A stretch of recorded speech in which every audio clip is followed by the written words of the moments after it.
Abra sua Bíblia em Filipenses, capítulo 3, versículo 1 até o versículo 11. Eu vou pedir para que nenhum efeito sonoro esteja tocando agora. Pode cancelar tudo aí, comunicação, tá? Deixa só a minha voz. Porque nós não queremos competir com o Espírito Santo, né? Amém? Filipenses, capítulo 3, do versículo 1 até o verso 11. Diz: quanto ao mais, meus irmãos, alegrem-se no Senhor. Fala para a pessoa que está do teu lado. Quanto ao mais, alegre-se no Senhor. Agora você dá um sorriso para ela. Escrever de novo as mesmas coisas não é um problema para mim. E é a segurança para vocês. Cuidado com os cães, cuidado com os maus obreiros, cuidado com a falsa circuncisão. Porque nós é que mesmo somos a circuncisão, nós que adoramos a Deus no Espírito e nos gloriamos em Cristo Jesus, em vez de confiarmos na carne. É verdade que eu também poderia confiar na carne. Se alguém pensa que pode confiar na carne, eu ainda mais. Fui circuncidado ao 8º dia. Sou da linhagem de Israel, da tribo de Benjamim, hebreu de hebreus, quanto à lei fariseu, quanto ao zelo perseguidor da igreja, quanto à justiça que há na lei, irrepreensível. Mas o que para mim era lucro, isto eu considerei perda, por causa de Cristo. Na verdade, considero tudo perda, por causa da sublimidade do conhecimento de Cristo Jesus, meu Senhor.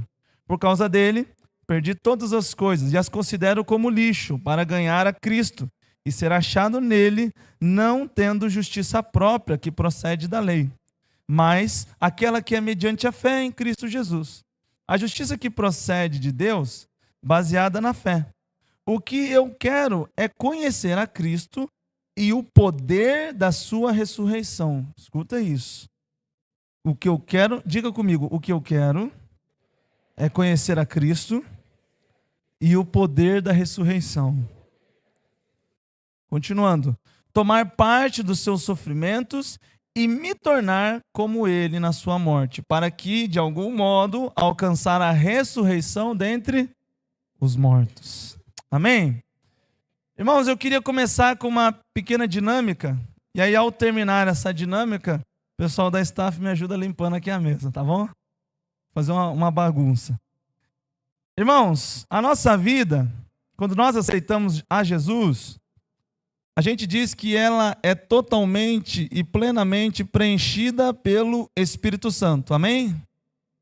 Então veja aqui, eu tenho um copo totalmente, plenamente, eu vou até preencher ele um pouco mais aqui. Ele está totalmente, plenamente preenchido pelo Espírito Santo.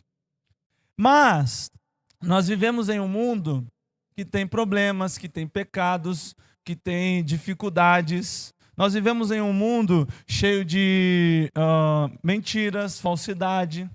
Nós vivemos um mundo, e o fato de vivermos nesse mundo não nos torna alheios de algum momento nós acabarmos pecando. É verdade? É que nem, por exemplo, os pássaros. Com o pássaro, ele sempre deseja estar limpo. Inclusive, tem pássaros que ele possui uma glândula que sai óleo daquela glândula para que a água não pudesse impedi-lo dele voar. E ele fica impermeável. Mas não só impermeável, mas o pássaro gosta de estar limpo, ele sempre vai se limpar. Eu tinha um canarinho uma vez, e se eu não colocasse a banheira de água para ele, ele pegava a água que ele bebia e tomava banho com ela. Né? Mas por quê? Porque acontece que ele vai se sujar e ele quer estar limpo. E nós que somos igreja, em algum momento da nossa vida, a gente acaba nos sujando. A gente acaba sofrendo. Eu devia ter pedido uma colher, né? Mas tudo bem. Eu vou tentar misturar aqui, irmãos. A gente acaba sofrendo com essa sujeira. Isso. Não vai dar bem certo, mas em nome de Jesus vai dar certo. Amém? Eu não planejei essa parte, não. E nós acabamos nos sujando, nós acabamos sofrendo essas coisas, o pecado, essas coisas, elas acontecem. Amém. Pode deixar aqui. Isso. Acabamos sofrendo essas coisas. Opa, olha aí, ó. Glória a Deus, a mesa de som não é só mesa de som, né? Salve de palmas essa mesa de som, né?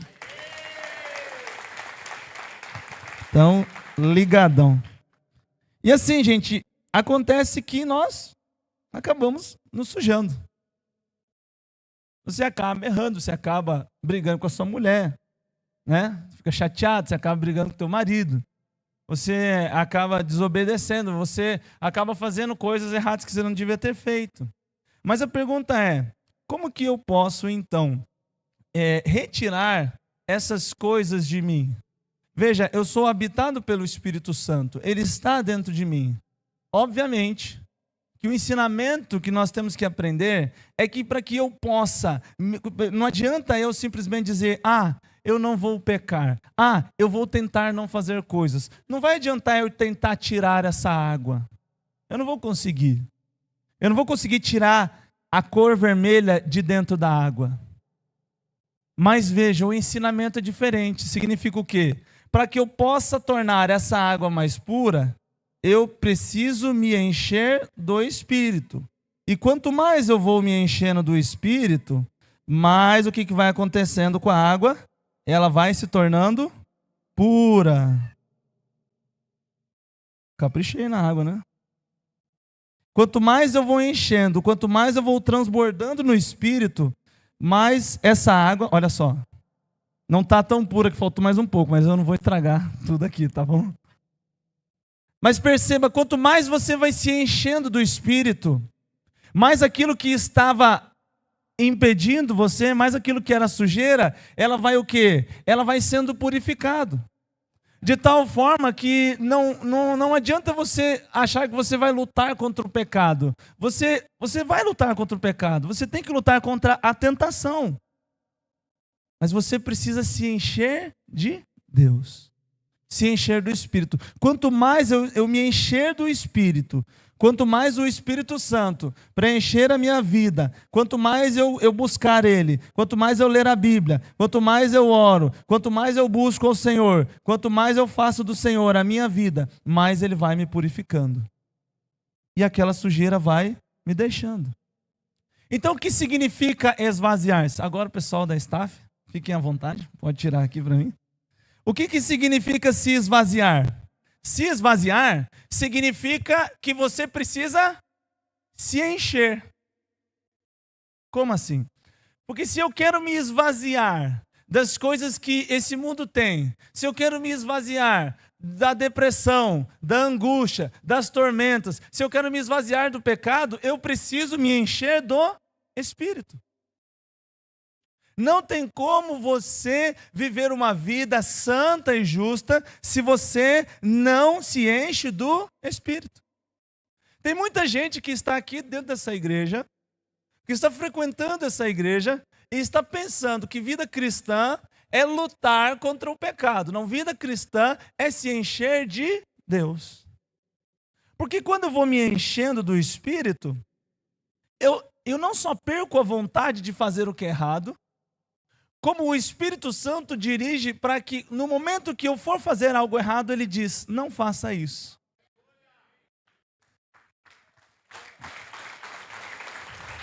Olha, em 1 Coríntios, capítulo 10, se eu não me engano, verso 14, diz que Deus não deixará que você seja tentado além do que você possa suportar, ok? Quando você se converte, Deus te dá uma capacidade e Ele não permite que o diabo, o demônio, te tente além do que você consegue. Então, se você caiu em algum pecado essa semana, saiba disso. Você conseguia vencer aquele pecado. Você caiu porque você foi um pecador. Sem vergonha. Não é verdade? Então, Deus te possibilita a você não cair nesse pecado. Mas aí o texto continua. Mas Deus que é fiel. Olha só, e a Bíblia diz, quando a Bíblia fala Deus que é fiel, na verdade no grego significa Deus o fiel. É a essência dele, é um atributo de Deus. Deus, o fiel, vai providenciar para você um jeito, Adrian, de você escapar dessa tentação. Ou seja, você está lá diante da tentação, diante do pecado, você escuta algo dizendo, não sei se alguém já escutou isso, algo dizendo para você, faz isso não. Para com isso. Só que quando você não se enche do Espírito, você escuta assim, ó. Faz isso não.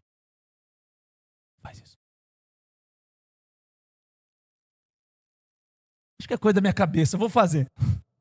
Agora, quando você está cheio do Espírito, você vai dizer, faz isso não! Para com isso! Tá bom, Senhor, já entendi o recado. Ou seja, você está alinhado com a sua voz, os seus ouvidos espirituais estão alinhados com a voz de Deus. E hoje eu quero compartilhar com vocês sobre esse tema. E a pergunta que eu faço é a seguinte: mas do que nós precisamos nos esvaziar? Ou melhor, do que nós podemos nos encher para que possamos esvaziar-se do nosso eu? E eu queria compartilhar esse texto de Filipenses, a respeito do que Paulo está dizendo no texto, mas também eu queria compartilhar algo a respeito de mim. Mas primeiro vamos à vida de Paulo. Veja, no versículo 2, no versículo 1, Paulo fala o seguinte: alegrem-se em Jesus. Ou seja, o sentido da minha alegria, o sentido da minha felicidade está em quem? Em Jesus.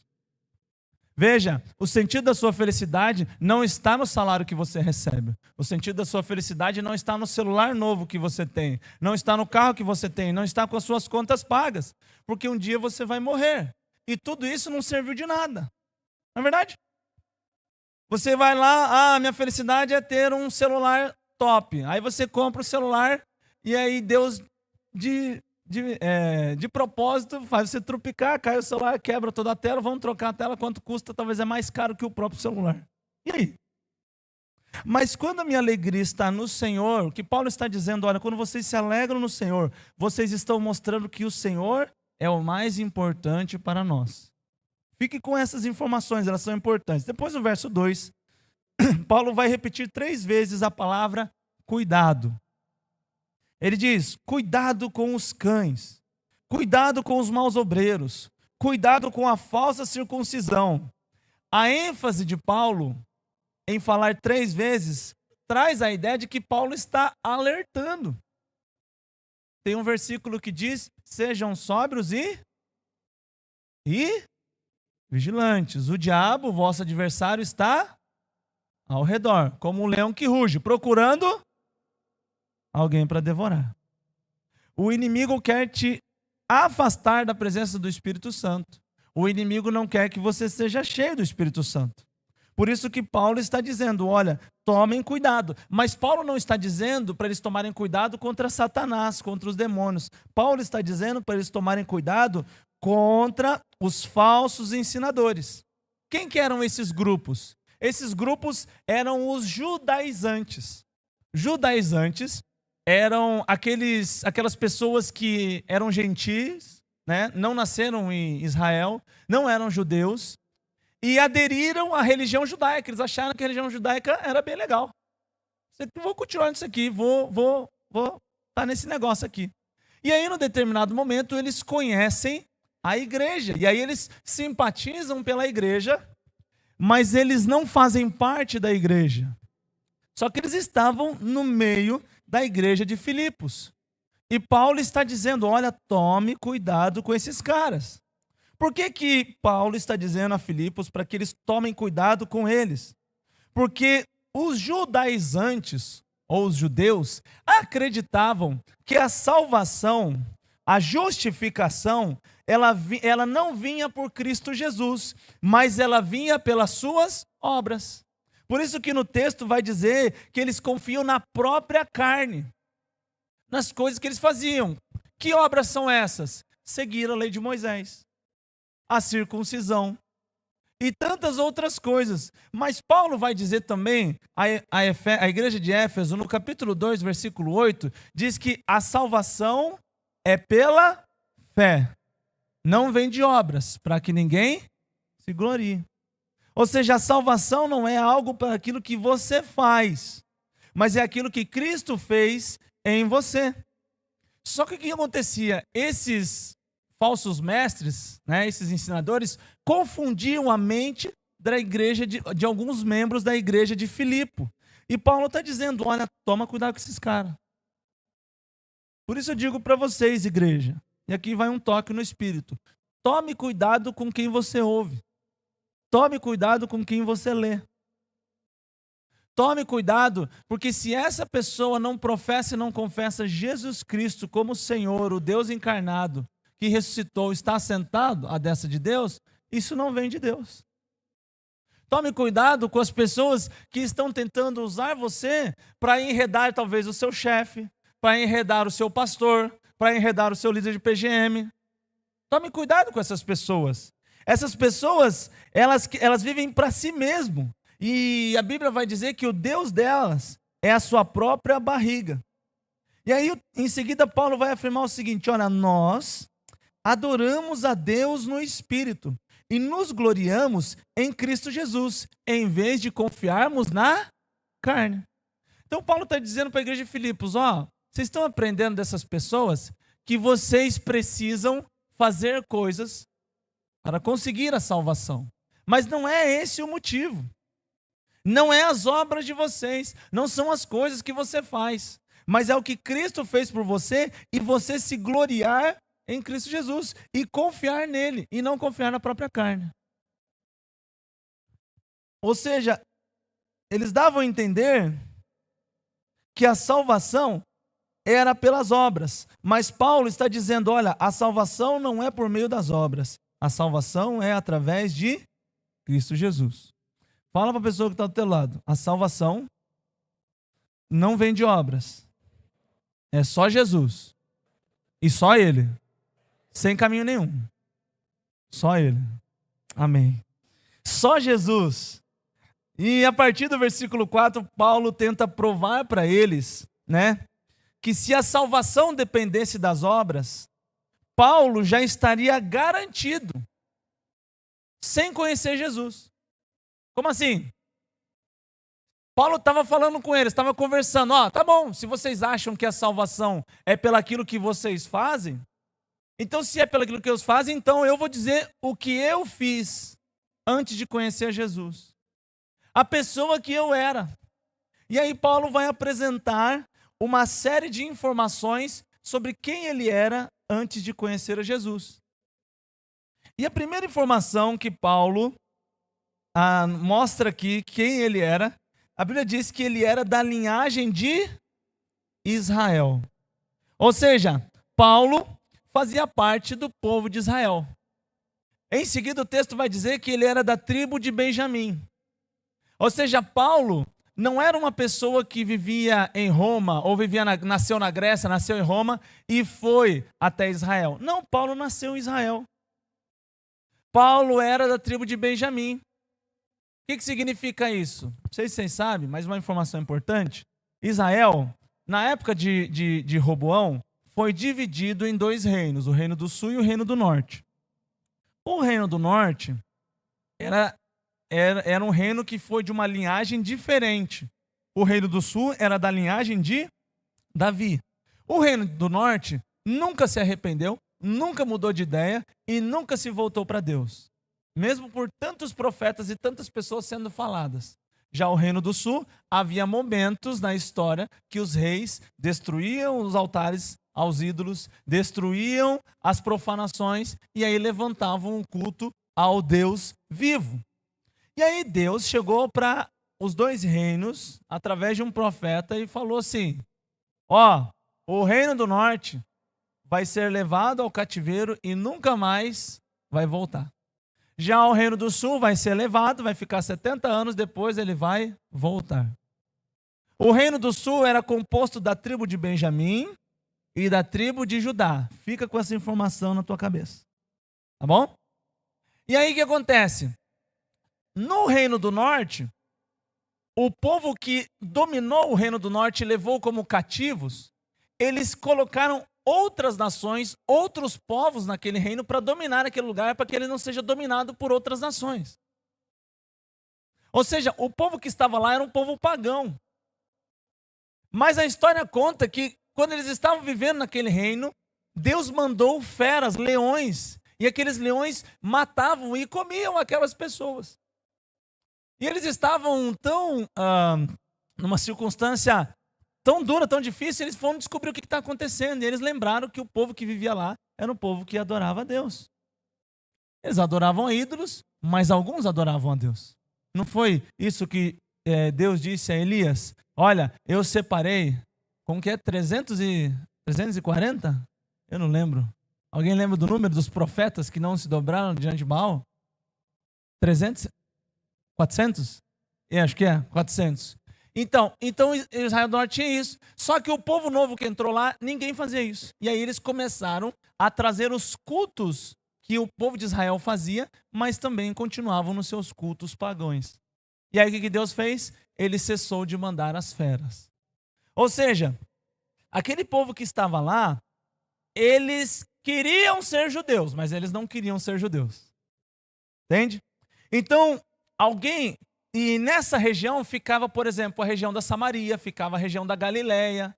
Por isso que esses povos eram tão rejeitados, como por exemplo Nazaré. Lembra aquele texto que diz, e quem assistiu The Chosen vai saber disso, né? Aí fala assim, ele veio de Nazaré, mas pode vir alguma coisa boa de Nazaré?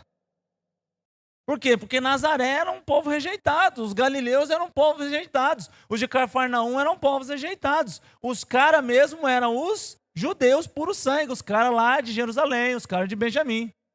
É que nem lá nos Estados Unidos. Os americanos, por exemplo, tem pessoas de outras nações, os mexicanos e outras nações, que conseguiram a cidadania americana. Mas um americano, quando olha para ele, fala assim, isso aqui não é americano. Não é verdade? No passado era assim. Então tinha aquele preconceito. Então, o que Paulo está comunicando para eles? Se vocês estão dizendo que é pelas obras, eu sou puro sangue. Eu nasci em Israel. Eu sou da linhagem de Israel. Eu sou da tribo de Benjamim. E aí ele faz uma frase muito interessante, um jogo de palavras. Ele fala, eu sou hebreu de hebreu. O que significa hebreu de hebreu? Na cultura, hebreu de hebreu significava um hebreu genuíno. Era um hebreu de verdade, genuíno. Fazia todos os rituais, seguia todo o compromisso de Israel. Ou seja, ele estava dizendo, olha, eu tenho essas qualidades, eu tenho tudo isso. E aí ele vai dizer, quanto à lei, eu era fariseu. Veja, para se tornar um fariseu, primeiramente o judeu tinha que estudar muito. Eles estudavam muito. E se eu não me engano, para se tornar fariseu, só a partir dos 40 anos de idade. Não era, a pessoa não ia lá e já virava fariseu com 20 e poucos, 15 anos, não. Ela tinha uma certa idade. E ele conhecia a palavra. Por isso, os fariseus, eles eram rabinos. Os fariseus iniciaram na época onde nós temos um intervalo na Bíblia, do Velho para o Novo Testamento, de 400 anos de silêncio. Nesses 400 anos de silêncio, o povo de Israel foi dominado pela Grécia, por um imperador chamado Antíoco Epifanos.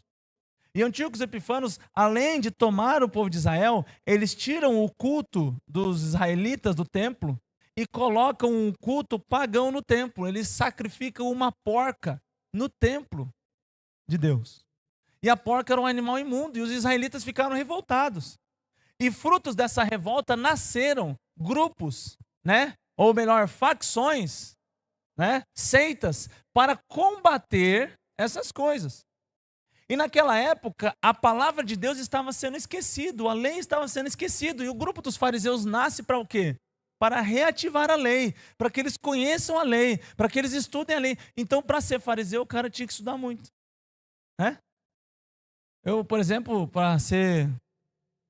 eu fiz o seminário, fiz cerca de 4 anos. Agora, naquela época, um fariseu fazia muito mais estudo, estudava muito mais. Para o quê? Para conhecer a lei. Ou seja, os fariseus daquela época, eles conheciam tudo e eles ensinavam o povo de Israel. Eles ensinavam os costumes, eles ensinavam a palavra de Deus. Uma coisa interessante que depois ele vai dizer, olha, quanta justiça é irrepreensível. Ou seja, eles eram rigorosos na obediência da lei. Eu acho interessante o texto de Mateus capítulo 23, verso 23. No capítulo 23, Jesus começa a dizer os ais contra os fariseus. E um dos ais, eu acho muito interessante. Lá no verso 23 diz, ai de vocês, escribas e fariseus, hipócritas, porque vocês dão o dízimo da hortelã, do endro e do cominho, e desprezam os preceitos mais importantes da lei, a justiça, a misericórdia e a fé. Mas vocês deveriam fazer estas coisas sem omitir aquelas. Veja, a frase de Jesus, o que Jesus está dizendo é uma frase o quê? Acusatória. Ai de vocês. Só que, se você parar para pensar, Jesus não estava somente acusando, mas ele também estava elogiando. Por quê? Porque os fariseus, eles eram rigorosos no que eles faziam. Olha aqui, o texto diz que eles davam o dízimo da hortelã, do endro e do cominho. Eles eram corretos nas coisas que eles faziam. O dízimo deles era correto. Às vezes você quer dar um jeitinho no teu dízimo. Não é verdade? Gente, uma vez eu morei numa cidade que tinha uma igreja que dava 5% de desconto no dízimo, se pagasse adiantado. Não é brincadeira não, gente. É sério.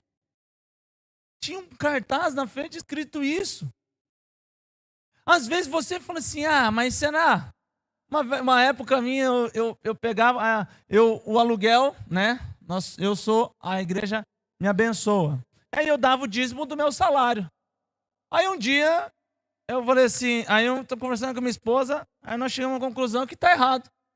E aí então, eu dou o dízimo do aluguel e o do meu salário.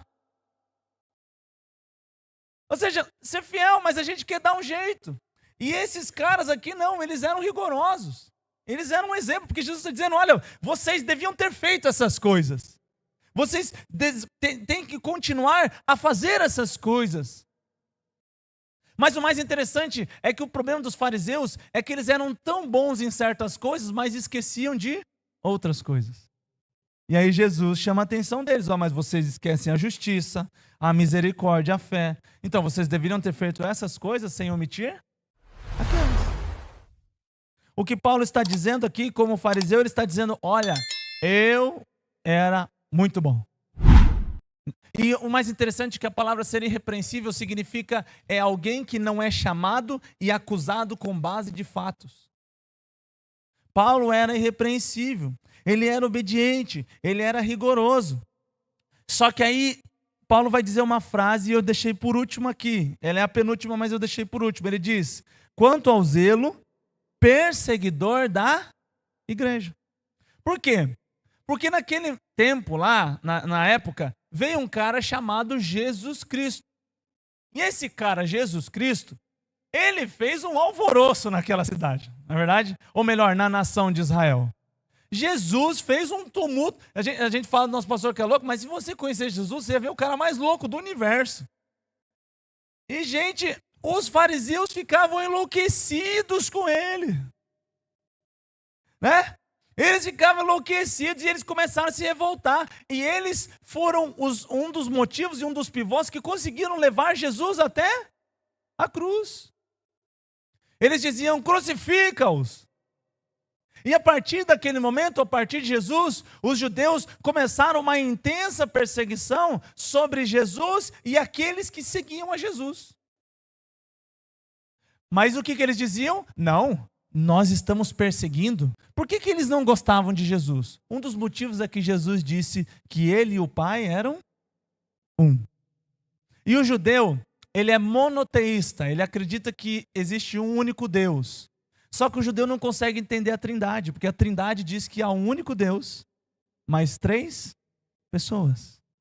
Então os judeus achavam que isso era politeísmo, que isso era idolatria. Então os judeus, quando acusavam os cristãos, os judeus, quando apontavam para os cristãos, apontavam para Cristo, eles estão dizendo, não, eu estou fazendo certo, eu estou seguindo a lei, porque a lei diz, adorarás o Senhor teu Deus, e somente a Ele prestarás culto. E é interessante que quando Jesus perdoa os pecados daquele paralítico, ele fala o seguinte, filhos, perdoados estão os seus pecados. E aí o fariseu fala o quê? Mas ninguém pode perdoar pecados, senão um que é Deus. Por isso que os fariseus perseguiam a igreja, perseguiam a Jesus. E Paulo, ele diz aqui, olha, eu era zeloso, eu zelava pela glória de Deus, pela glória de Yahvé. Então, esse povo, esses crentes aqui, estão tirando a glória de Deus. Eles precisam ser detidos. Na cabeça dele, a gente está tudo errado. Você não sabe? Tem judeus que acham que o que a gente está fazendo aqui está tudo errado. E aí o que Paulo fazia? Paulo perseguia. Mas eu acho interessante, e eu penso o seguinte, por que Paulo diz quanto ao zelo perseguidor da igreja? Por que Paulo usa uma frase tão terrível para elucidar algo bom? Logicamente eu entendo que essa frase, quanto ao zelo perseguidor, Paulo não estava elogiando. Paulo estava usando ela para tornar uma acusação contra outras frases que ele diz. Porque imagina aqui comigo. Paulo dizia, eu zelo pela glória de Deus. Eu quero que Deus seja adorado. Então eu vou matar esses cristãos, eu vou acabar com eles. Aí imagina você, chega lá Paulo numa casa, tá lá o pai ajoelhado, a filha pequenininha, de 2 anos, ajoelhado, tá lá a mãe, e eles estão orando, dizendo, Senhor, obrigado por esse alimento, Senhor, obrigado por isso. E aí chega lá o Digo e fala pro Paulo, viu Paulo, eu fiquei sabendo que tem uns cristãos ali naquela casa. Ah, tem. O carcereiro vem aqui comigo, aí ele abria, ele arrombava a porta, entrava, via eles orando, ah, que bonito, né? E arrancava o pai e a mãe, jogava na prisão e ficava aquela criança chorando. Como é que você acha que Paulo enxergava aquela cena? Ele estava fazendo o quê? Para ele estava fazendo uma coisa ruim? Sim ou não? Não, estou fazendo uma coisa boa. E ele olhava aquela criança chorando em prantos, e ele via que os pais não tinham reação nenhuma. Era que nem Jesus. Achei interessante uma vez um filme de Jesus. Eles foram colocar ele na cruz, porque geralmente os assassinos que eram colocados na cruz, eles resistiam serem colocados na cruz. E aí eu vi um filme de Jesus, que Jesus ele chega assim, né, todo ensanguentado, todo, né, acabado. Aí ele vem andando assim, aí ele senta na cruz, aí ele deita e abre os braços assim. Os soldados, né, falam, que cara é esse? Porque Jesus se entregou. Por quê? Porque Jesus ensina, não faça o mal a quem faz o mal, faça o bem. Eles não resistiam, por quê? Porque a esperança deles estava em quem? Em Jesus, e eles estavam sofrendo por Jesus. Agora imagina isso na cabeça de Paulo, eu estou perseguindo eles, estou fazendo uma coisa boa, mas eles não resistem. A filha lá desesperada, imagina como é que ele olha aquela cena. Agora imagina o seguinte, a Bíblia diz que Paulo foi o responsável por consentir com a morte de Estevão. No apedrejamento, tinha que ter uma pessoa, um líder, um rabino, alguma pessoa que consentisse com a morte. Por exemplo, lembra da mulher adúltera? Vocês lembram dela? Por que vocês acham que eles jogaram diante de Jesus? Não foi somente para provar Jesus, mas eles queriam que Jesus consentisse. Se Jesus consentisse, ele pegaria as vestes dela e ela era assassinada a pedradas aqui naquele lugar. Mas o que Jesus fez? Quem não tiver pecados, que atire a primeira pedra. Porque Jesus age com misericórdia. Aquela mulher era uma pecadora? Sim ou não? Segundo a lei, ela merecia morrer? Sim ou não? Sim. O que Jesus demonstrou para ela? Misericórdia. Agora, quando é Estevão, eles chegam e entregam na frente de Paulo. O que Paulo faz? Paulo pega as vestes dele. Com cinto, pode matar. E Paulo achava que estava fazendo a coisa... Fala mais alto. Paulo estava achando que estava fazendo a coisa certa. E aí, eu imagino a cena, e imagino Paulo assistindo, e acredito que Paulo chegou até a virar a cara assim para não ver tudo. Porque quando eles matavam uma pessoa a pedradas, eles não pegavam pedrinhas, e não era no bodoque. Eles pegavam metade no meio fio. Aí um joga uma pedra, quando vê, pof, desloca a perna do cara. Aí quando vê... contusão exposta, aí aparece o braço do cara quebrando o braço e vai acertando, aí acerta na cara do Esdras, do Estevão, e abre aqui a cabeça dele, aparece o crânio dele aqui, e descendo o pau, e Paulo ali, achando que estava fazendo a coisa certo. Mas mais interessante que enquanto Estevão estava morrendo, ele disse que ele olhou para o céu e viu Jesus assentado à destra do Pai. Mas eu imagino que talvez aquela cena, para Paulo, ele achava que estava fazendo a coisa certa, mas aquela cena mexia com ele. Assim como a cena daquela menina. Por isso que Paulo está dizendo, quanto ao zelo perseguidor, eu estava fazendo uma coisa, mas será que o que eu estava fazendo estava correto? Ele se apercebia, será que o que estou fazendo estava correto? E aí então Paulo aceita tudo aquilo.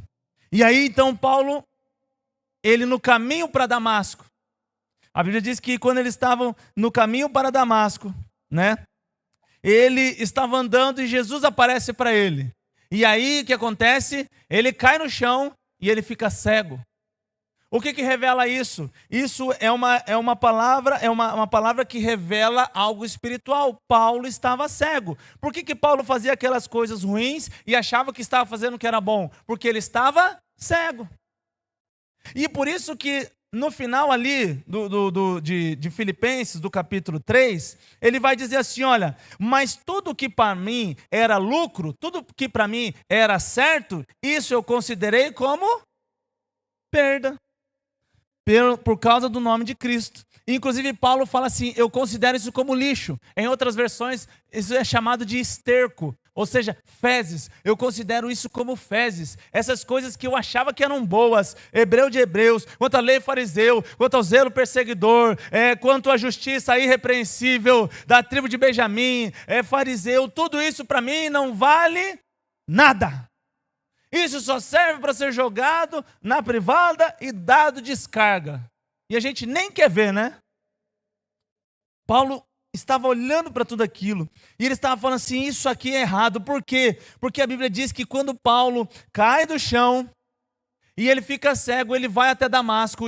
Jesus fala, vai até Damasco, alguém vai lá falar contigo. Vem Ananias, ora, coloca a mão sobre ele, ora por ele, o que acontece? Cai escamas dos seus olhos. E o que acontece? Ele começa a ver. Mas eu quero dizer para você que Paulo não só estava vendo fisicamente, mas Paulo estava vendo espiritualmente. Eu imagino que no início da vida de Paulo, quando ele se converteu, ele ainda ficava com aquelas cenas do Estevão e daquela menina. Por isso que eu gosto muito daquele filme de Paulo. Tem um filme de Paulo, né? Que aí aparece Paulo tendo às vezes pesadelos, lembrando, né, daquelas circunstâncias. Mas eu acho interessante que no filme, quando Paulo morre, ele chega num lugar que eles nomeiam lá, que é o céu, né? E aí ele encontra um monte de pessoas correndo na direção dele para abraçá-lo. Eram as pessoas que Paulo matava. Eram as pessoas que Paulo perseguia, dizendo, você é nosso irmão. Jesus transformou a sua vida. Jesus abriu seus olhos. Veja, os olhos de Paulo são abertos. Por que eu quero contar toda essa história para você? E nessa noite, eu quero contar a respeito da minha história. Porque eu creio que através da minha história e daquilo que Paulo... Eu nunca fiz isso, vai ser a primeira vez. E daquilo que Paulo fez, eu quero que você encontre o que Jesus Cristo tem para você. Para que você hoje seja cheio. Para que hoje você seja tomado pela glória do Senhor. Você não resista essa noite. Quando eu nasci em um lar cristão. Não é verdade? Na verdade, eu nasci no hospital e fui para um lar cristão. Não tive um berço evangélico, era de madeira o meu berço, tá bom? Então, brincadeira, né? Pastor engraçadão, né? Os meus pais, meu pai era pastor e a minha mãe eram missionários. E assim, gente, o meu testemunho, eu sei que eles vão assistir. Amanhã eles vão ligar para mim, eles fazem isso. Mas no meu testemunho eu não quero denegrir nada do que eu estou falando. Não quero que vocês entendam que a igreja que eu participava ou das coisas que eu vivia não tiveram valor nenhum para mim. Não foram importantes para mim. Não quero falar dessas coisas. Não quero acusar igrejas. Não quero acusar pessoas. Eu quero acusar o meu erro, o meu pecado. E para que você entenda o que Deus fez na minha vida. Quando eu nasci nesse lar evangélico, eu lembro que eu aprendi muito com os meus pais. Gente, eu tive o melhor pai do mundo. A melhor mãe do mundo. O meu pai... ele pegava eu e meu irmão todos os dias e nos levava, todo sábado, e nos levava a um clube aquático, porque ele sabia que nós gostávamos de nadar. Mas eu gostava do toboágua. Meu irmão gostava de nadar e eu gostava do toboágua, né?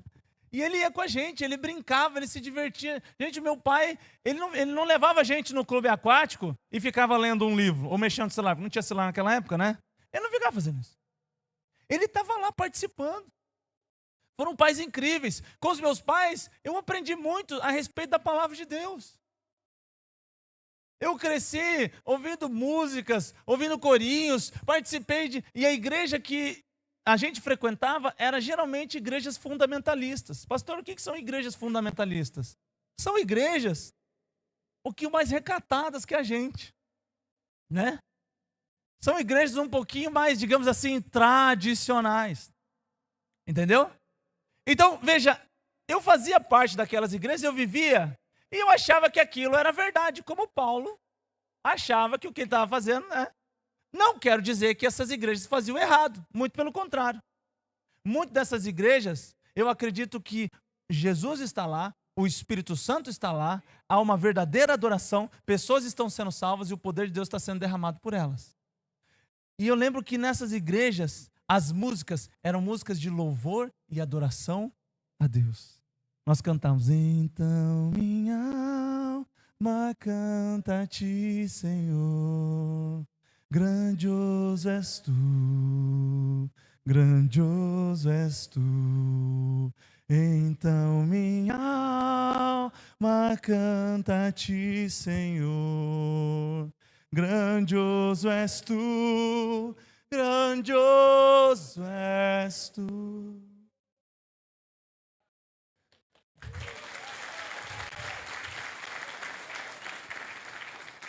Como é que você acha que o Espírito Santo, Jesus e o Pai estavam nessas igrejas? Eles faziam assim, ó, que maravilha. Eu vivia nessas igrejas. Só que nessas igrejas foi onde eu não ouvia nada e não aprendia nada a respeito do Espírito Santo. E quando o assunto eram dons do Espírito, nessa igreja eu aprendi que os dons do Espírito haviam terminado. Que as curas eram só para aquele momento. Que esse negócio de ser batizado pelo Espírito, isso é uma balela, uma conversa fiada. Em seguida, Deus me chamou. Aceitei Jesus como meu Salvador. Ele transformou minha vida, tive um encontro com Deus. Mas nunca aprendi, nessas igrejas, a ter uma relação íntima e poderosa com o Espírito Santo, de sentir, ouvir Ele falar. O Espírito Santo nunca me falou comigo nessa época. Quando eu fui para um seminário, eu falei assim, vou me dedicar na palavra. O seminário que eu estudei foi um seminário fundamentalista também. Tradicional. E nesse seminário foi maravilhoso porque eu aprendi sobre a palavra de Deus. Hoje, eu acho interessante que quando eu cheguei aqui na igreja, o pastor sempre falava assim, vamos pedir para o pastor Joe pesquisar. Por quê? Porque o seminário que eu estudei foi maravilhoso. Ele me trouxe uma enciclopédia dos livros, de contextos. Eu sei onde é que está. Aí às vezes você fala assim, o pastor é covardia. Não, não é covardia de mim. É porque onde eu estudei foi um lugar muito bom. Inclusive, quando eu era pequeno, eu era o mais preguiçoso de casa. O meu irmão era uma máquina de decorar. E eu lembro que quando a gente fazia espada ao ar, eu nunca achava os versículos da Bíblia, quando eu era pequeno. Eu nem sabia a ordem da Bíblia. Eu achava que Filemão estava no Velho Testamento. Você vê como que eu nem sabia que tinha Judas. Eu falei, mas tem um traidor nesse negócio aqui escrevendo? Mas no seminário, eu pude aprender tudo. Deus me ensinou. Só que no seminário também, eu aprendi. Eu lembro uma vez, nós tivemos um curso que era falando a respeito do encontro com Deus. Nós chamamos hoje de Casa do Oleiro. E eles falavam só, isso daí não é de Deus, isso é coisa do diabo, o diabo está enredando nas igrejas, o diabo está fazendo isso, aquilo, outro. Aí eles falavam assim, por exemplo, quando a pessoa começa a falar em línguas, que ela está endemoniada, não é Jesus, não sei o que lá, esse negócio de cair no chão, isso é coisa do capeta, isso não existe, esse negócio de você curar as pessoas, isso é coisa da cabeça, é feito placebo, né? Quem disse que as pessoas têm que ser curadas? Às vezes Deus quer que a pessoa não seja curada. Eu ouvia isso, eu aprendi isso. Daí então um dia eu conheci uma bênção, chamado Samela.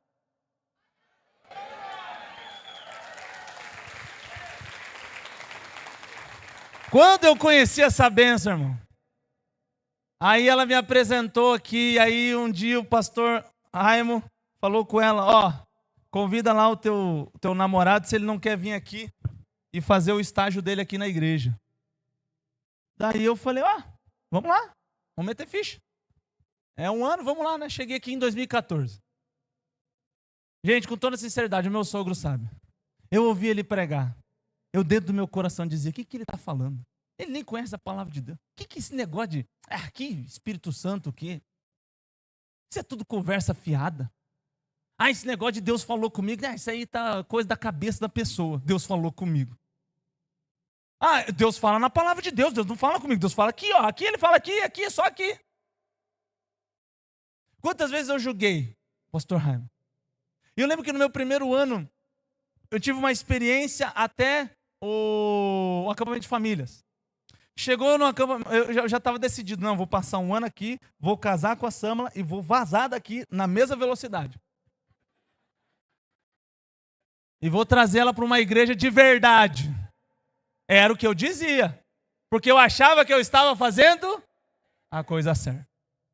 E aí então, eu num acampamento de família, toda vez que começava a falar assim, agora nós vamos orar pelas pessoas que querem mais de Deus, eu começava a ficar me tremendo, me cagando, todo, assim, meu Deus do céu, o que é isso? Aí um começava a falar em língua, meu Deus do céu, está acontecendo alguma coisa aqui. Por quê? Porque aquilo para mim era escamas. Os meus olhos estavam fechados. Quando eu estava saindo da igreja naquele dia, era um casal de pastores que estavam pregando no acampamento, e a pastora pegou eu pelo braço e me puxou. E falou assim, eis que Deus te diz. E eu falei assim, Deus não está dizendo nada. Dentro de mim. Para não ofender ela, né?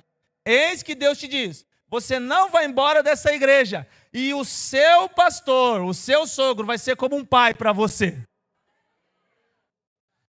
Naquela hora, quando ela falou aquilo, eu falei assim, eu pensei, você está inventando coisas, mulher, ninguém vai me impedir de ir embora desse lugar. Eu estou ainda nesse lugar.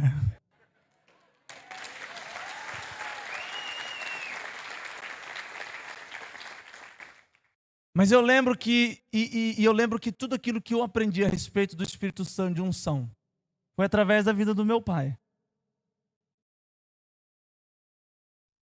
Tudo que ela falou se cumpriu.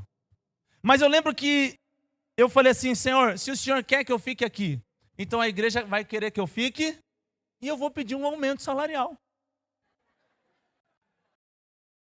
que a igreja fez? Queremos que tu fique e vamos aumentar o teu salário. Então, Senhor, então beleza. E continuei. E aí Deus começou o processo de me levar para Damasco. Foi no ano de 2015 em diante. Naquele ano, eu lembro que a minha esposa, nós nos casamos, e aí ela engravidou, nós não sabíamos que ela estava grávida, mas algumas semanas depois ela estava passando mal, a gente não entendia o que estava acontecendo. Algumas semanas depois, ela sofreu um aborto, e nós sofremos muito. E diante daquela situação, nós falamos assim, não, vamos então ter um filho. Vamos pedir ao Senhor para que Deus nos dê um filho.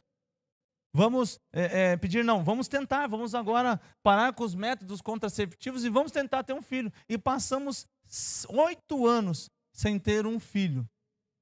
Buscando médicos, buscando jeitos, buscando formas. Eu era uma pessoa terrível. Veja, eu era cheio disso aqui, ó, de letra. Mas não tinha vida nenhuma dentro de mim. Julgava as pessoas. Eu tinha pecados escondidos, escondia pecados da minha esposa.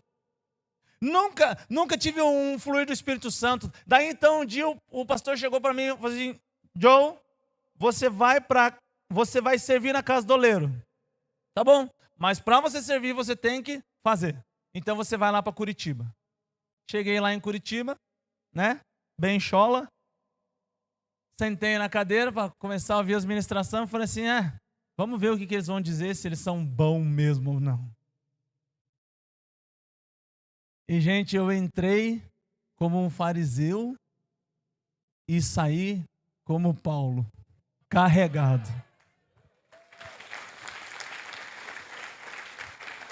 Eu lembro que eu não sou de chorar, eu não tenho muita facilidade para chorar. Isso é do Espírito mesmo. Mas eu lembro que naquela casa do oleiro eu chorava. E eu dizia para o pastor Sebastião, pastor, eu sou um fariseu. Pastor, eu sou um hipócrita. Pastor, eu sou isso, aquilo outro. Ele não me dizia nada, eu chorava. E o Espírito Santo ia ministrando enquanto ele ia falando aquilo. Ali eu comecei a ter um pouquinho daquele toque de sentir aquilo. E em um determinado momento, os pastores chegaram e falaram assim: agora que você quer ser cheio do Espírito Santo, você vem à frente. Eu fui à frente, eu quero ser cheio. E quando eu fui à frente, a pessoa orou por mim e nada aconteceu. Aí eu falei: Deus, será que tem algum problema, alguma coisa eu esqueci aí, né? Fiz alguma coisa de errado? Mas a partir daquele momento, Deus começou a me dar uma fome de querer mais de Deus. Foi passando os anos, e uma das coisas que aconteceu comigo, vocês sabem que eu sou uma pessoa que aprendo muito rápido as coisas. Então me envolvia com outras coisas, me envolvia, por exemplo, com as coisas de computador da igreja, me envolvia com a comunicação, corria atrás das coisas, mas Deus sempre dizia: filho, eu te dei um chamado para você ser pastor, você é um pastor. E eu lembro que toda vez o meu ministério dos jovens, ele começava bem, mas ele decaía, era um fracasso. Uma vez tinha 50, daqui a pouco tem 10. Nunca ele avançava, nunca ele subia para frente. Era sempre subia e descia. E aí eu ficava: mas Deus, por que isso, por que aquilo outro? E eu ficava tentando dizer: Deus, me ajuda. Às vezes achava que o problema era em mim, achava que talvez Deus queria me tirar desse lugar aqui. E eu falava: Deus, me ajuda, Deus, eu preciso do Senhor. Mas algo precisava ser feito na minha vida que estava me preparando. E eu lembro que, passado alguns tempos, na época da pandemia, minha esposa passou mal. E nós, então, fomos consultar em uma médica. E aquela médica, nós consultamos em vários médicos. E uma médica conseguiu ajudar a Samela, melhorar a saúde dela. E aí, 7 anos depois de oração, de busca, pedindo ao Senhor, depois de 7 anos, a gente descobre que a Samela estava grávida. Só que ao invés de eu dizer: é o Senhor porque Deus está mudando, é o Senhor porque Deus está transformando a minha vida, não, eu falei assim: foi a médica, foi os remédios, é porque a gente não come farinha, é porque a gente não come açúcar. E eu ficava nessa noia. E aí Deus falou assim: olha, só porque você está nessa noia, eu vou tirar. E Deus tirou. E Deus revelou o que estava no meu coração. Revelou que o meu coração estava acreditando em mim mesmo, na minha carne. Eu posso, eu consigo. E eu lembro que naquele ano, eu e minha esposa, nós chorávamos muito. Mas nós chorávamos muito.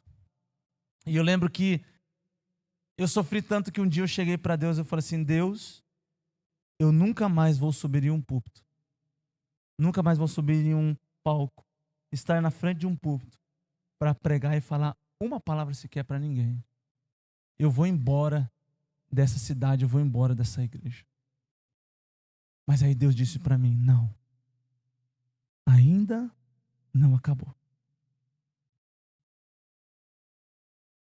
Enfim, passou o tempo, tivemos o Have a Break.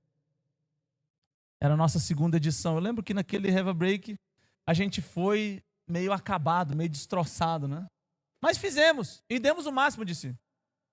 E eu lembro que num dia, numa ministração, o pastor João, que se tornou o meu mentor, mandou a gente se reunir em volta ali de mim, o pessoal se reunir em volta de mim e da Samela, chamou algumas mulheres que já tiveram filhos ou que estavam grávidas, colocaram a mão sobre a Samela e ele liberou a palavra profética: ainda ano que vem, nessa época, você estará grávida.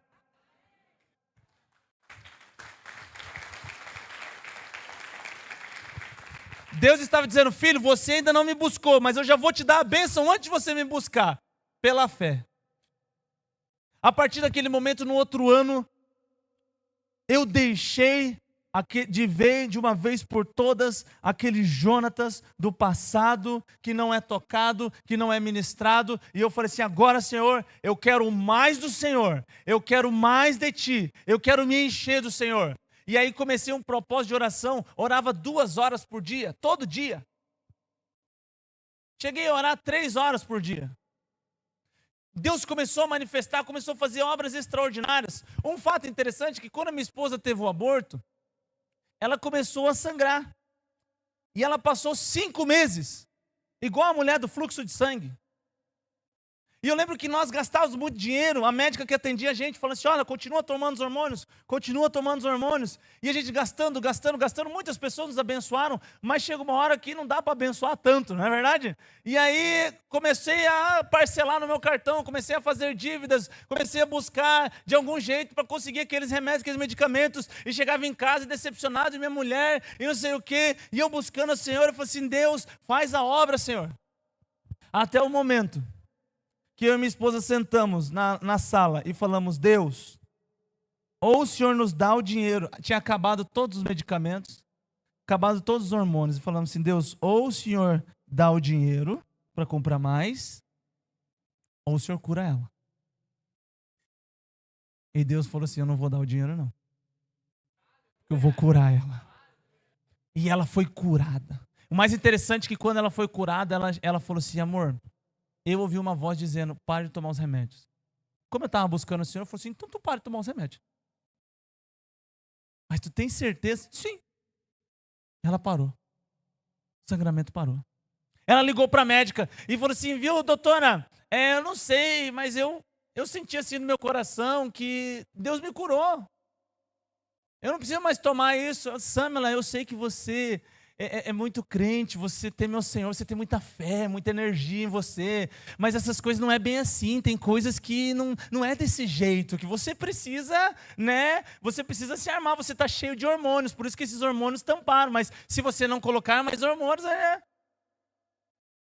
Mas nós continuamos firmes. Passou mais tempo e nada da Samela voltar ao sangramento de novo. Ela foi curada. E aí, a partir daqueles momentos, eu orava todos os dias durante um ano.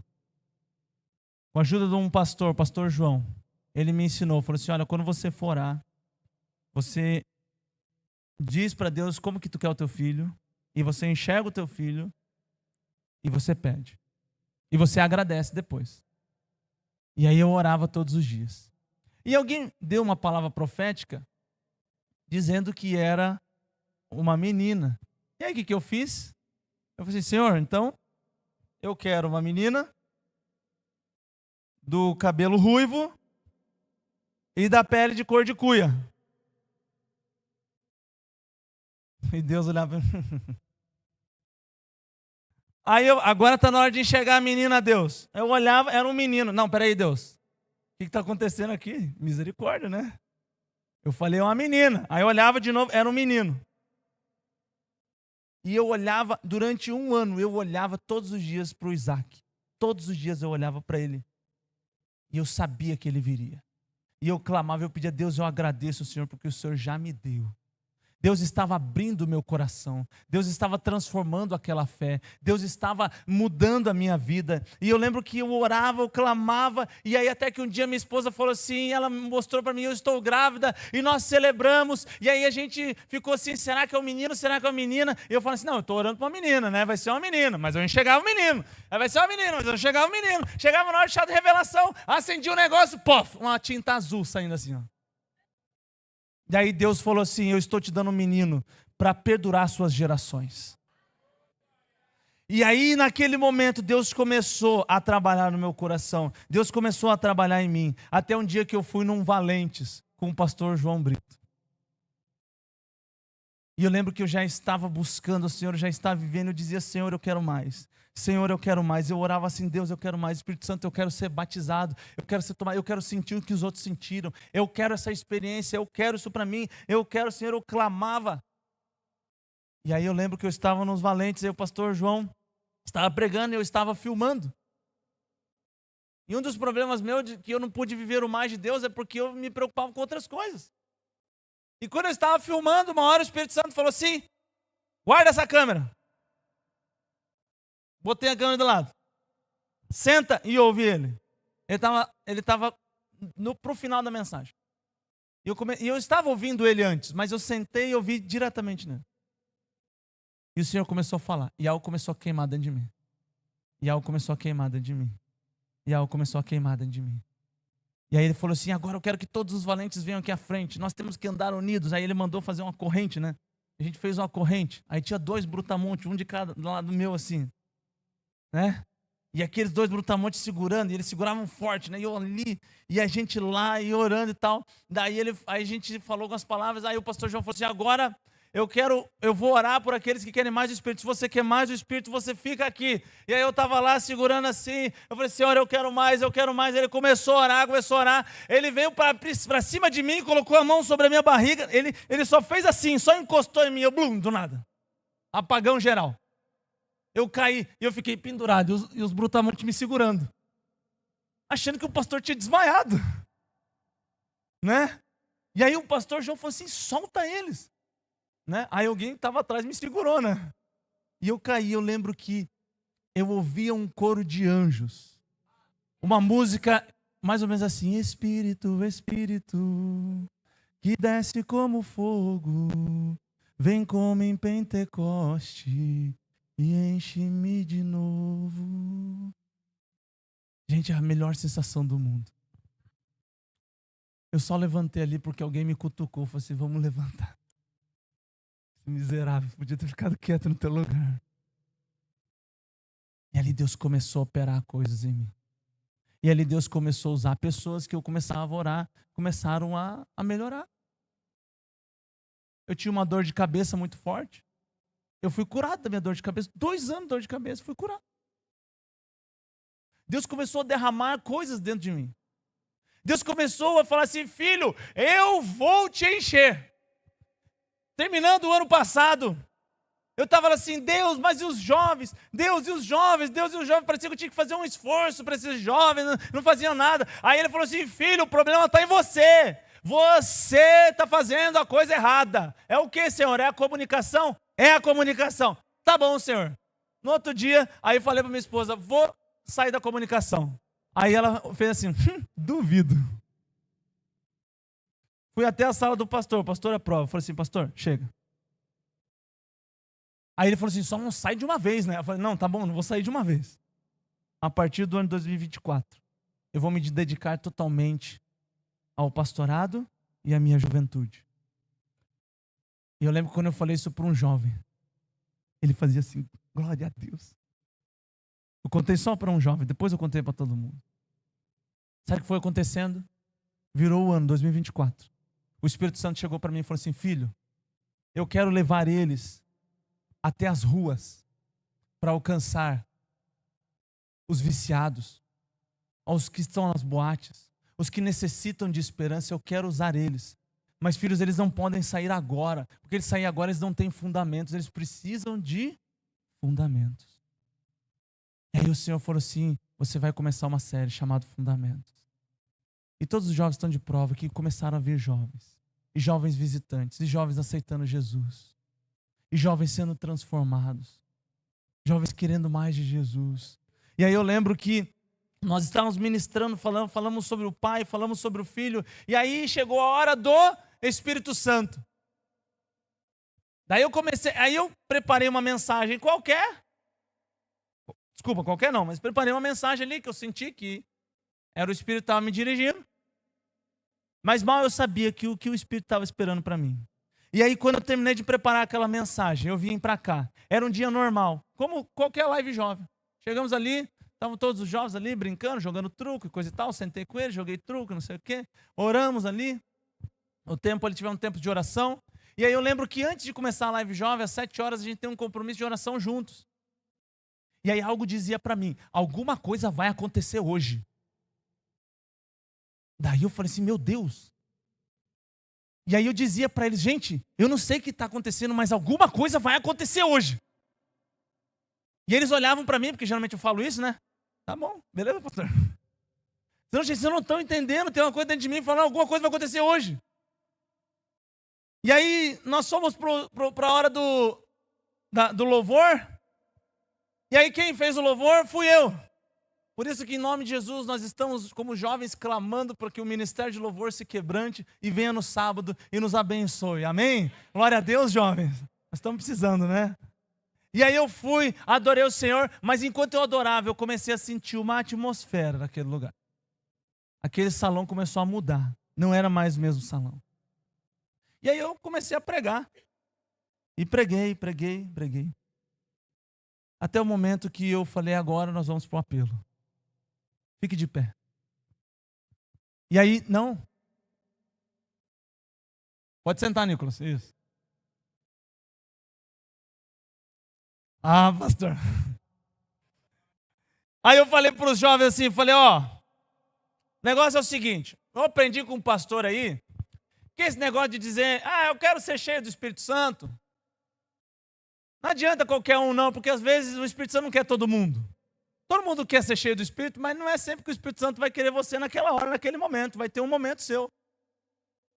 Aí eu falei assim, para ninguém ficar confuso aqui, eu vou orar por vocês, e se você sentir algo queimando dentro de você, um calor muito forte, se você sentir choques elétricos no seu corpo, se você sentir uma vontade muito grande de chorar, se você sentir uma alegria muito grande no seu coração, se você sentir as suas pernas tremendo, aí você vem aqui à frente e nós vamos orar por você. Aí já veio uma já queria vir já uma já, né? Eu falei, não, fica aí, querida. Eu não orei. Estende a mão, todo mundo estendeu a mão. Aí eu orei, aí eu falei assim, agora vocês vêm. E vieram 7, se eu não me engano. Daí eu falei, Só que aí naquela hora eu me lembrei. Porque havia momentos que a gente fazia isso e a gente orava e nada acontecia. Mas veja, o mais importante é quando nós vamos aprendendo mais sobre o Espírito Santo. E essa minha sede de querer mais o Espírito Santo me fez aprender. E quando eu dei aquela instrução, vieram aqueles que o Espírito Santo já estava tocando na vida deles. E o Espírito Santo dizia, eu vou usar esse. E aí eu lembro que coloquei a mão sobre um, falei, em nome de Jesus, seja cheio do Espírito. Bum, caiu no chão. Inclusive estava o Daniel não está aqui, né? Eu chamei o Daniel Tussetti e falei, Daniel, fica atrás e cuida para ninguém bater a cabeça e cair no chão. Daí o Daniel, tá bom, pastor. Aí estava orando pela primeira já, né? E aí eu costumeiramente coloco a mão atrás e seguro. No que eu segurei, eu vi que o Daniel não me ajudou. Olhei para o Daniel estava assim, ó. Ele vai ver isso no vídeo. Deu um grito com ele, aí ele acordou e pegou ela. Orei para o segundo, no chão. Orei para o terceiro, no chão. Todos chorando, caindo. Cheguei no 7. Quando eu cheguei no 7º, eu orei por ele. Nada aconteceu. Falei, Deus, estamos no lucro, né? 90%. Aí o Espírito Santo falou, não, esse também sim. Aí eu falei assim, tá bom, Senhor. O que eu faço? Aí eu mandei ele estender as mãos. Aí eu falei assim, repete comigo, Espírito Santo, eu libero agora todo o controle da minha vida, do meu corpo, porque eu quero ser cheio do Senhor, eu quero ser batizado pelo Senhor. E aí quando ele terminou de orar, eu falei assim, agora eu vou orar por você. Quando eu orei por ele, ele caiu no chão. E é interessante que o último, ele falou assim, pastor, eu nunca me senti tão bem, tão leve, tão tocado naquele dia. Passei a melhor semana da minha vida. Inclusive, ele trouxe até visitantes na outra semana. E aí, o mais interessante é que terminou aquilo, aí o Espírito Santo falou, agora chama os que querem cura. E uma foi curada de uma crise de pânico que ela tinha. Deus curou ela naquela hora. Na verdade, Deus para provar que curou ela, Ele tirou todos os sentidos dela. Eu inventei de colocar ela em cima do palco. A menina caiu de cima do palco. Irmãos, foi algo extraordinário. Deus fez a obra. Aí sabe o que aconteceu? Na outra semana, sábado, vieram os jovens, falamos sobre oração, falamos sobre gratidão, todos no altar chorando e clamando. Todos no altar falando, Jesus, nós te agradecemos. Jesus, eu sou grato. Jesus, isso, aquilo. Começaram a orar. Alguns começaram a orar 1 hora por dia. Começaram a buscar o Senhor. Aí ontem o bicho pegou. Eu sabia que o Espírito já estava lá, já estava fazendo um tendel. E aí eu falei assim, agora vocês vão vir e vão trazer o pai de vocês. Aí uns falou assim, tá ficando louco, pastor? Meu pai nunca que vai vir. E muitos pais vieram. E eu lembro que vieram os pais, e nós fizemos uma ministração. Eu falei para os pais, né? Tem aqui um pai, eu falei, né? Você já pensou que alguma vez você ia vir para uma live jovem e você foi convidado? Não foi o teu filho convidado? E aí a gente começou a ministrar. Os pais estão aqui, alguns estão aqui de prova. E aí então eu falei assim, agora os filhos saiam, e os filhos saíram. E eu comecei a ministrar aos pais. Eu falei assim, olha, a palavra de Deus diz, jovens, eu vos escolhi porque sois fortes. Nós estamos chamando essa geração de hoje como a geração Nutella. Sabe por quê? Ah, mas é porque meu filho ele não tem vontade, é porque meu filho não tem visão. Mas você já está declarando que ele já é um derrotado. E eu falei assim, pais, não digam que seu filho é Nutella, não diga que ele é um derrotado. Eu falei assim, filho, me perdoa, você vai vencer, você vai ser grande, você vai alcançar nações, meu filho. E comecei a ministrar para aqueles pais. Aí eu falei assim, agora é a última ministração, abaixe sua cabeça, feche seus olhos. Eles baixaram a cabeça, fecharam os olhos. E aí nem os filhos sabiam, eu não contei para os filhos, na verdade, nem contei para os filhos. Quando os filhos foram no salão de vidro, já estava minha esposa esperando, falou assim, pessoal, hoje vocês vão lavar os pés dos seus pais. Aí alguns fizeram assim, mas depois estavam lá ajoelhados, chorando, honrando seus pais. Por quê? Porque honra aos pais não depende se o pai é bom ou se ele é ruim. A honra é uma ordem, pronto, acabou. E havia uma unção naquele lugar, os pais chorando. Você agora abraça o seu filho, fala que você ama ele. E alguns dos jovens que não tinham seus pais, nós abraçamos eles e declaramos a palavra de Deus. Havia uma atmosfera naquele lugar. Deixa eu falar uma coisa para vocês, irmãos. Tudo isso que eu estou falando é para que você entenda que tudo aquilo que eu considerava como bom para mim era perda. E o que eu considero como lucro? Jesus Cristo, o Espírito Santo. Eu não sei para o que você veio aqui nessa noite, mas se você veio para ter mais de Jesus, mais do Espírito, e você tirar tudo aquilo como perda e dizer, Senhor, eu quero mais do Senhor, eu quero ser cheio, eu quero ser preenchido, eu quero o Senhor nessa noite. Deixa eu falar uma coisa para você, a atmosfera dessa igreja está mudando.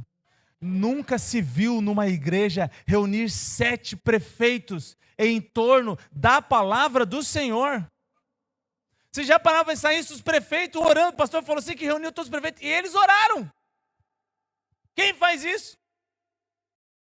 A unção que está sendo derramada, a coisa que está acontecendo dentro da igreja é algo extraordinário. Essa palavra que foi dada aqui é profética. A sujeira já saiu, está na hora dos rios de água viva fluir.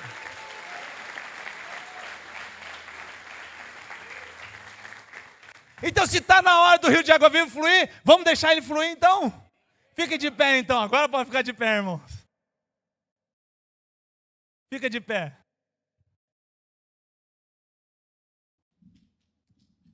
Agora é o seguinte, desliga essa música aqui, Jefferson, por favor. Isso. Agora é o seguinte, não sou eu, não é o pastor Raimundo, não é a música, não é nada disso. É o Espírito Santo que está dentro de você. Ele foi habitado plenamente dentro de você. Ele está dentro de você. Nós vamos orar aqui agora para que você seja cheio do Espírito Santo. Para que você sinta o que eu senti. Sinta o que o pastor Raimundo já sentiu. Sinta o que tantos homens de Deus sentiu. Para quê? Para que ser cheio do Espírito Santo? Para que o Espírito Santo derrame em você dons, capacidades, para que você vá lá na sua casa, lá na sua rua, e aí o Espírito Santo vai dizer assim, viu, Digo, tá vendo aquele cara ali? Pergunta para ele se ele tem um problema no ombro. Tu tem um problema no ombro? Tenho. Então agora eu vou orar para você, você vai ser curado, porque Deus derramou uma unção de cura. Você está entendendo? O ser cheio do Espírito é para receber dons, é para receber capacidade para que Jesus alcance as pessoas. Então é o seguinte, eu não quero que você venha à frente se você quer vir à frente. Eu só quero que você venha à frente se você sentir que o Espírito Santo está te trazendo para frente. Como que a gente sente isso, pastor? Talvez você vai sentir um calor muito forte no seu corpo. Você vai sentir que você está pegando fogo. Talvez você vai sentir choques elétricos ao redor do seu corpo. Talvez você vai sentir uma vontade muito grande de chorar, ou uma vontade muito grande de sorrir. Talvez você vai sentir as suas pernas tremendo, o controle do seu corpo. Quando você sentir isso, e eu disser, vem à frente, nós vamos orar por você. Você vem à frente, e eu vou orar por você. Amém? Então eu peço que agora você estenda suas mãos assim, como que alguém está recebendo. Feche os seus olhos.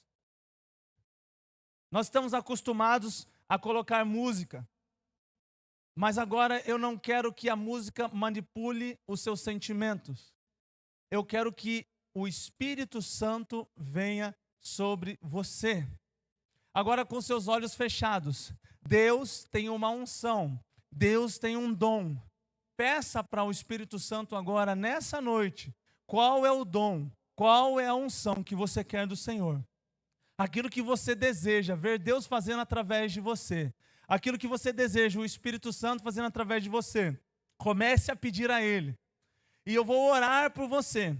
E no momento que eu orar por você, e você começar a sentir essas coisas, começar a sentir essas sensações, aí você vai ficar ainda no seu lugar e eu vou dizer agora você vem à frente. E eu e o pastor Raimundo vamos orar pela sua vida.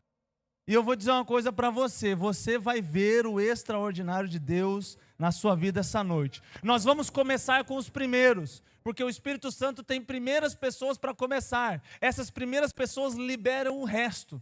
Então, feche os seus olhos, fique atento às instruções e aquilo que Deus vai fazer na tua vida. Comece a pedir a Ele, eu vou orar por você. Senhor Deus, em nome de Jesus, nós amarramos ao poder de Satanás aqui nessa noite. Nós amarramos, Senhor, as confusões do Espírito, nós amarramos o poder das trevas de Satanás, que vai tentar impedir que o Espírito Santo toque nelas. Declaro agora, Senhor, mais de Deus, Senhor. Senhor, em nome de Jesus, Senhor, vem com mais, Senhor. Mais, Senhor. Senhor, começa a tocar, Senhor. Senhor, em nome de Jesus, comece a falar, Senhor. Em nome de Jesus, mais. Em nome de Jesus, Deus, eu abençoo, Espírito Santo, o que o Senhor vai fazer aqui nessa noite. Em nome de Jesus, Senhor. Mais, muito mais, Senhor. Agora você ouviu isso. Agora você vai começar a vir à frente. Você que está sentindo essas coisas, pode vir à frente. Você que está sentindo essas sensações, pode vir à frente. Nós vamos orar por você. Você está sentindo algo? Fique em pé, fique de pé, fique de pé. Você está sentindo essas coisas? Você está sentindo, nós vamos começar a orar por você. Você está sentindo um calor muito grande. Você está sentindo choques elétricos. Você está sentindo uma vontade muito grande de chorar. Você vem aqui à frente, nós vamos orar por você. Enquanto o Guilherme vai estar ministrando uma canção, nós vamos estar orando por você. Igreja, fique em oração. Talvez no decorrer desse momento você vai começar a sentir essas coisas. Deixe a liberdade do Espírito Santo. Ele está agindo aqui nesse lugar. Deixa Ele agir. Não controla o seu corpo. Deixa que Ele controle a sua vida agora essa noite. Em nome de Jesus.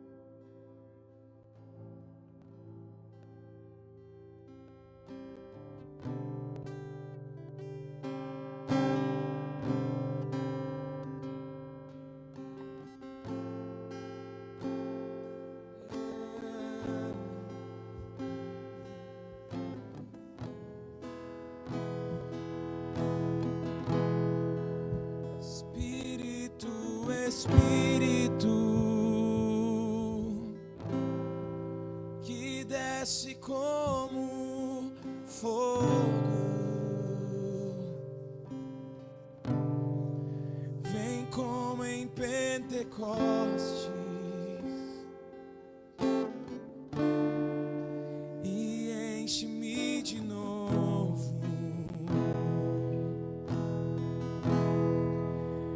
Espírito,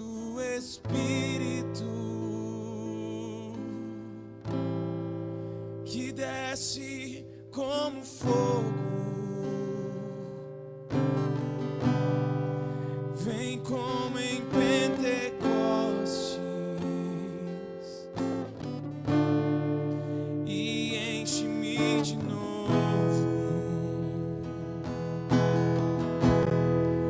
Espírito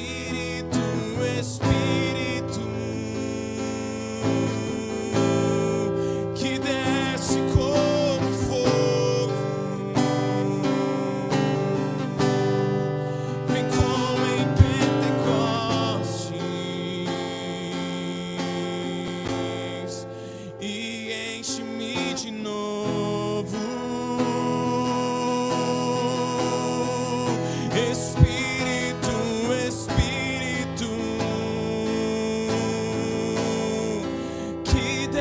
Como fogo.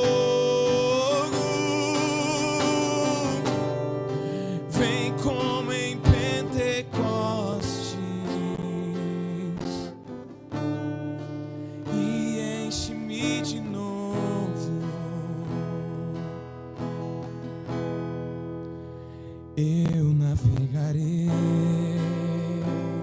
no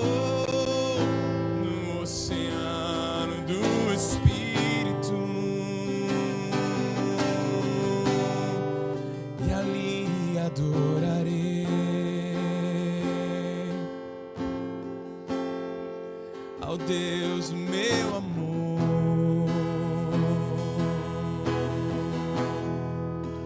Eu navegarei no oceano do Espírito,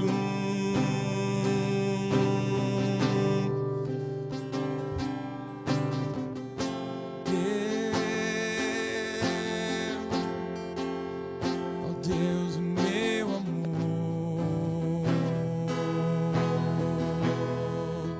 Eu adorarei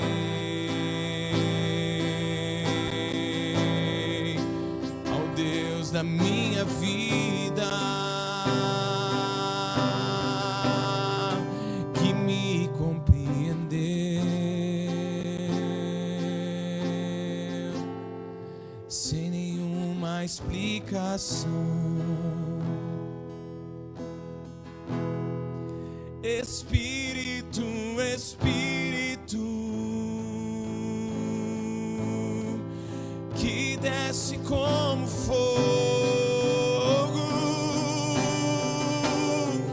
vem como em Pentecostes e enche-me de novo.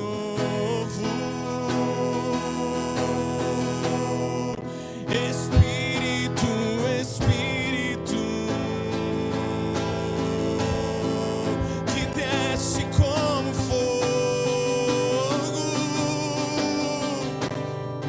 vem como em Pentecostes e enche-me de novo. Espírito, Espírito, desce como fogo,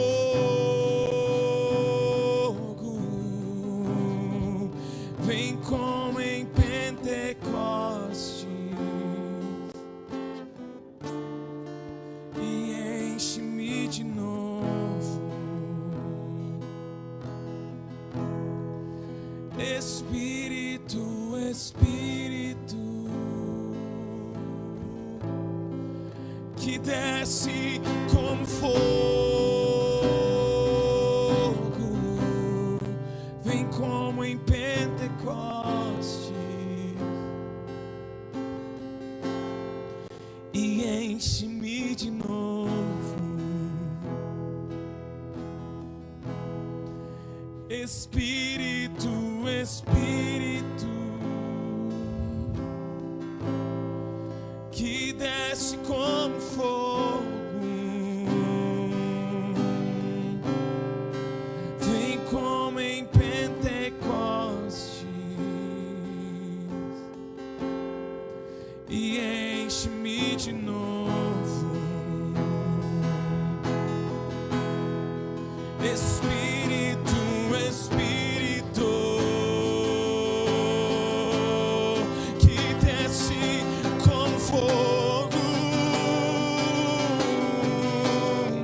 vem como em Pentecostes e enche-me de novo.